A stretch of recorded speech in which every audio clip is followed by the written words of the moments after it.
நம்ம இன்னைக்கு பார்க்க போறது நல்ல வீடே வாசனையோட இருக்கிற மாதிரியான டீ தான் எப்படி செய்யலாம் அப்படிங்கறத பார்க்க போறோம். இந்த டீல ஒரு 2 இன்கிரிடியன்ட் சேர்த்து பண்ணியிருக்கேன்.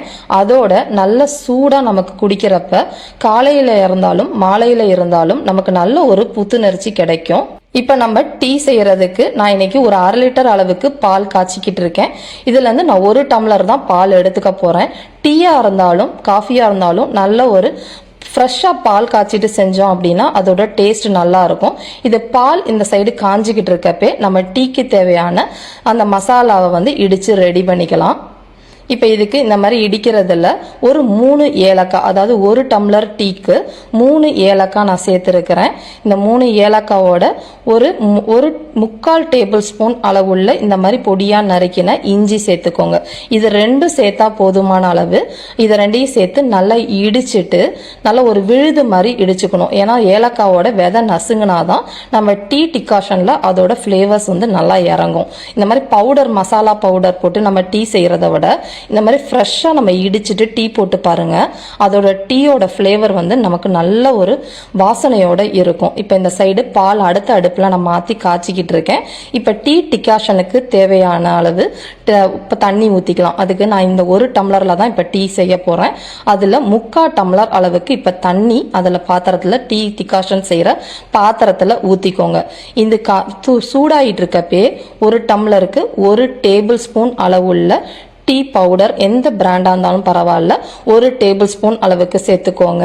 நம்ம இப்போ இடித்த அந்த இஞ்சி ஏலக்காய் விழுதையும் இதில் சேர்த்து நல்லா கொதிக்க விடணும். ரொம்ப ஹை தீயில வச்சு நீங்கள் டிகாஷனை வந்து காய்ச்சக்கூடாது. அதாவது மீடியம் அல்லாட்டி மீடியம் லோவில் வச்சு அது வந்து நல்லா சுண்டி அந்த டீயில் இருக்கிற டிகாஷனும் இறங்கணும். அதே மாதிரி நம்ம ஏலக்காவோட ஃப்ளேவரும் இறங்கணும். இது காய்ச்சிக்கிட்டு இருக்கப்பே ஒரு 1/2 டேபிள் ஸ்பூன் அளவுக்கு சர்க்கரையை இப்பயே சேர்த்துக்கோங்க. இப்போ நீங்கள் இந்த மாதிரி சர்க்கரை சேர்க்கறதோட பெனிஃபிட் என்னன்னு பார்த்தீங்க அப்படின்னா நல்ல நொர ததும்புற மாதிரி ஒரே ஆத்துலேயே நமக்கு டிகாஷன் ரெடி ஆகிடும், டீயும் ரெடி ஆகிடும். அதுக்காக தான் இது பண்ணுறது.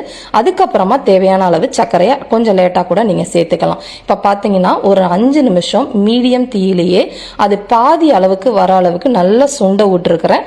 நம்ம டிகாஷன் ரெடி ஆயிடுச்சு. இந்த மாதிரி ரெடி ஆனதுக்கு அப்புறமா 1 டம்ளர் அளவுள்ள நம்ம இப்போ காய்ச்சின பாலை சேர்த்துக்கலாம். ரொம்ப முன்னாடியே பாலை சேர்த்துடாதீங்க. டிகாஷன் நல்லா இறங்கினதுக்கு அப்புறமா பாலை சேர்த்துக்கலாம். இப்போ பார்த்தீங்கன்னா எல்லாம் ஊற்றிட்டு கலந்து விட்டுட்டு நல்ல ஒரு 2 கொதி வந்ததுக்கு அப்புறம் ஆஃப் பண்ணிடலாம். இப்போ வந்து நான் ஏற்கனவே 1/2 டேபிள் ஸ்பூன் சர்க்கரை நொர வரதுக்காக சேர்த்துருக்கிறேன். பட் 1/2 டேபிள் ஸ்பூன் இந்த 1 டம்ளர் டீக்கு பத்தாது. நான் கொஞ்சம் மீடியமாக வந்து சர்க்கரை போட்டுக்குவேன். அதனால இப்போ இன்னொரு ஒரு 1/2 டேபிள் ஸ்பூன் அளவுக்கு நம்ம சர்க்கரையை சேர்த்துக்கலாம். ஸோ இப்போ 1 டம்ளருக்கு 1 டேபிள் ஸ்பூன் அளவுக்கு சர்க்கரை நல்ல ஒரு மீடியமான சர்க்கரையா இருக்கும். உங்களுக்கு தேவைக்கேற்ற மாதிரி சேர்த்துக்கோங்க. இது எல்லாத்தையுமே ஒரு நல்லா கலந்து விட்டுட்டு ஆஃப் பண்ணிட வேண்டியதான். ரொம்ப நேரம் இதை நீங்க சுண்ட விட்டீங்க அப்படின்னா அது மாதிரி பாலோட டேஸ்ட் அதிகமாயிடும். இப்போ வந்து நைலான் வடிகட்டி வந்து யூஸ் பண்ணாதீங்க, அது உடம்புக்கு நல்லது கிடையாது. இந்த மாதிரி நைஸாக இருக்க மெட்டல் ஸ்ட்ரெயினரில் இதை வந்து வடிகட்டி எடுத்துக்கலாம்.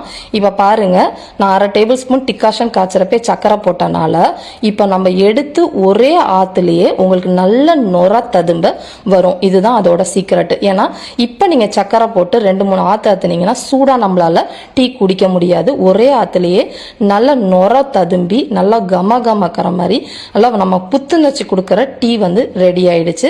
நாங்கள் இன்னைக்கு ஈவினிங் டீ டைம் ஸ்நாக்கா இதை ஒரு பூண்டு முறுக்கு வச்சு சாப்பிட போகிறோம். இதே மாதிரி அளவுகளோட டீயை செஞ்சு பார்த்துட்டு எப்படி இருக்குங்கிறத கமெண்ட் பண்ணுங்க. வீடியோ பிடிச்சிருந்துச்சு அப்படின்னா லைக் பண்ணுங்க, ஷேர் பண்ணுங்க.